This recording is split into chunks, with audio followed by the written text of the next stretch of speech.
যে তেতিয়াহ'লে এই যে পেট্ৰলৰ দামটো বঢ়াইছা মুছলমানৰ কাৰণে বঢ়াই দিয়া মোৰ কাৰণে কমাই দিয়া মই হিন্দু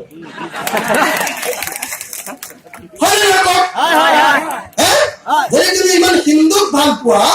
তেতিয়াহ'লে ভাই পেট্ৰলৰ দাম মুছলমানৰ কাৰণে 200 টকা কৰি দিয়া কিন্তু মোৰ যে 35 টকা দাম আছিলে মোৰ 35 টকাতে পেট্ৰলটো দিয়া তুমি হিন্দুৰ কাৰণে পেট্ৰলৰ দাম নকমালা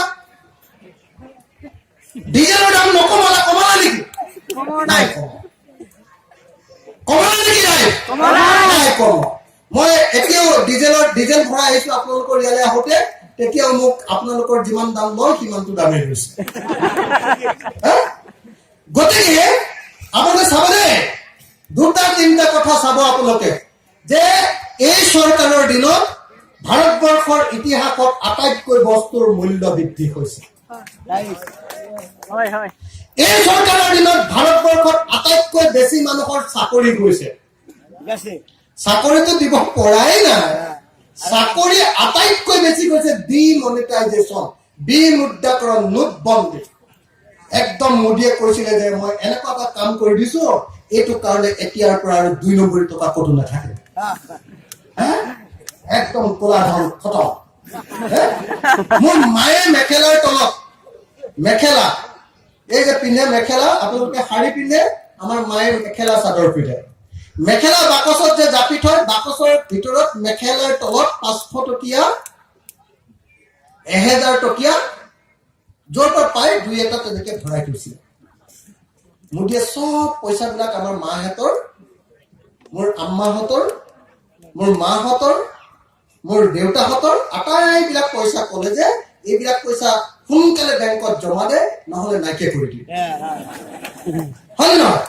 তাৰ আগতে বিনামূলীয়াকে একাউণ্ট এটা দিলে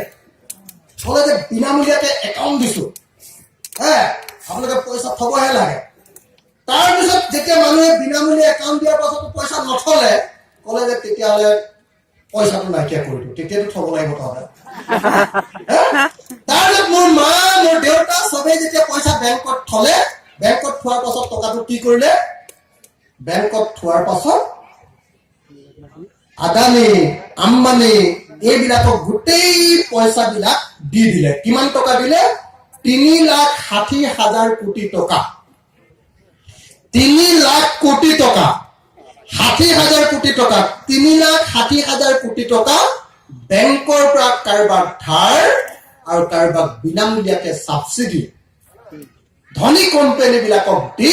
মোৰ মাৰ যিকেইটা পইচা আছিলে আটাইকেইটা বেংকত নি সেই বেংকৰ পৰা পইচাটো নাইকিয়া কৰিবা আগতে মোৰ মায়ে কৈছিলে যে পইচা কেইটামান বেছিকে যদি মোক বেংকত কেতিয়াবা ভৰাই দিব পাৰ তাৰ সুদটোৰে মই চলি থাকে এতিয়াতো বেংকত পইচা থৈ লাভ নাই এটা বেংকত পইচা থলে সুদ দিয়ে নেকি উল্টাই আপুনি যদি বেংকত পইচা থয় তেতিয়াহ'লে সপ্তাহে সপ্তাহে সুদ কাটেহে উল্টাই হয়নে নহয় কওক আমাৰ পইচাটো বেংকত থওঁ মানে কি হয় আমাৰ পইচাটো বেংকত থওঁ মানে বেংকত থোৱাৰ পাছত সেই পইচাটো নি বেংকৰ পৰা নি আকৌ কোনোবা মানুহক ধাৰ দিয়ে ধাৰ দিয়াৰ কাৰণে সেই যিটো মানুহক ধাৰ দিলে তাৰ পৰা ইণ্টাৰেষ্ট লয় গতিকে আমাকো ইণ্টাৰেষ্টৰ এটা ভাগ আগতে দিছিলে মোদীয়ে প্ৰথমবাৰৰ কাৰণে ব্যৱস্থা কৰিলে যে নহ'ব বেংকত ধন যদি থয় তেতিয়াহ'লে ধন থলেও ইণ্টাৰেষ্ট দিয়া নহ'ব উল্টাই ধন থোৱাৰ কাৰণে মোৰ যে ধন থৈছে তাৰ কাৰণে চাৰ্ভিচ চাৰ্জ কাটিব উল্টাই মোৰ পকেটৰ পইচা মাৰে তাৰ পাছত কৈ দিলে মই মানুহক ইমান ভাল পাওঁ যে ইমান ভাল পাওঁ যে মই মানুহক বিনামূলীয়াকে বেংক একাউণ্ট দি দিছো বেংক একাউণ্ট কি কৰিলে ঘৰত থকা পইচাবিলাক গোটেইবিলাক লুটি লৈ আদানী আম্বানীক চব পইচাবিলাক দি দিয়ে তাৰপিছত ক'লে নহয় মইতো বহুত উন্নয়নমূলক কাম কৰিছো কি উন্নয়নমূলক কাম কৰিছো মই ঘৰে ঘৰে লেট্ৰিন দিছো লেট্ৰিন মই মোদী চৰকাৰে দিয়া এই লেট্ৰিনটোক মোদী লেট্ৰিন বুলি কওঁ মোদী লেট্ৰিনটো কেনেকুৱা মই মোদী লেট্ৰিনটো বুজাবৰ কাৰণে এইকেইটা কথা কওঁ মই কওঁ যে যিবিলাক মানুহে মোদী লেট্ৰিন পাইছে তেওঁলোকৰ পায়খানা লাগিলেও দৌৰি গৈ মোদী লেট্ৰিনত নোসোমাব মুদি লেট্ৰিনত যদি দৌৰি সোমাই যদি কেনেবাকে লেট্ৰিনটোত হাতখন লাগি যায় যিকোনো মুহূৰ্ততে পায়খানা কৰাৰ আগতে লেট্ৰিন পৰি আপুনি মৰি যাব পাৰে হয়নে নহয় মই কৈছো মুদি লেট্ৰিনৰ ৱাল বিলাক আমাৰ বুঢ়া গৰুৰ দাঁতটোৰ নিচিনাকে এনেকে লৰি থাকে তৰুণ যুগৰ দিনত IAY ঘৰ যে দিছিলে কংগ্ৰেছৰ দিনত যিবিলাক চৰকাৰী ঘৰ দিছিলে চৰকাৰী ঘৰ বিলাক যিমান বেয়াকে বনাইছিলে তাতকেও 100 গুণ বেয়াকে মুদি লেট্ৰিনটো বনাইছিলে হয়নে নহয় মুদি লেট্ৰিনৰ দিনত কি কয় তৰুণ গগৈ এই IAY ঘৰটো বনাওঁতে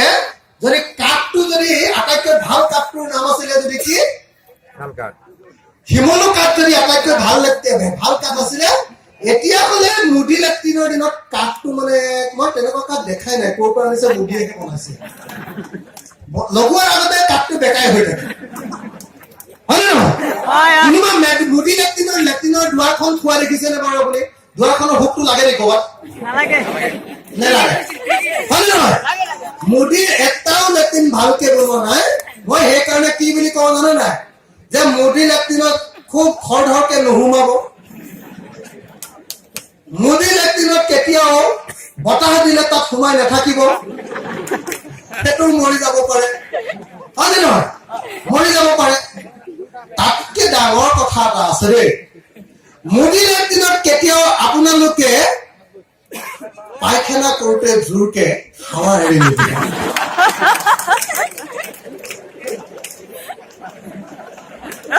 এনেকুৱা লেট্ৰিন বনাইছে নহয় মুদিয়ে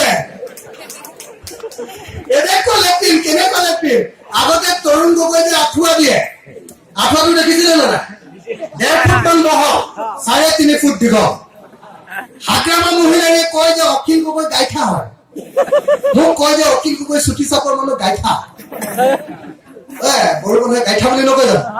কয় যে অখিল গগৈ গাইঠা হয় এই গাইঠাটো কটীয়াটো ই মানে বহুত বেলেগ বেলেগ কথা কৈ থাকে এনেকে কয় মানে হাগ্ৰামা মহিলাই মই ক'ব খোজো যে তৰুণ গগৈয়ে যিটো আঁঠুৱা দিছিলে তাত মোৰ নিচিনা গাইঠা মানুহটো সোমাবলৈকে নিদিছিলে মোৰ নিচিনা গাইঠা মানুহ যদি তাত শুব লাগে আগদিনাই মহক কৈ থব লাগে মই আজি তৰুণ গগৈ আঁঠুৱাৰ তলত শুম ভৰিকেইটা কিন্তু ওলাই থাকিব ঐ মহজনী কামুৰিবি দেই বুলি আগদিনাই কৈ থব হয়নে ঠিক তেনেকে আজি মুদিৰ যিটো লেট্ৰিন আছে নহয় এই লেট্ৰিনটোত যদি আপুনি সোমাই পায়খানা কৰিবৰ সময়ত জোৰকে হাৱা নামাৰো বুলি আপুনি আগতে শপত খাই ল'ব লাগে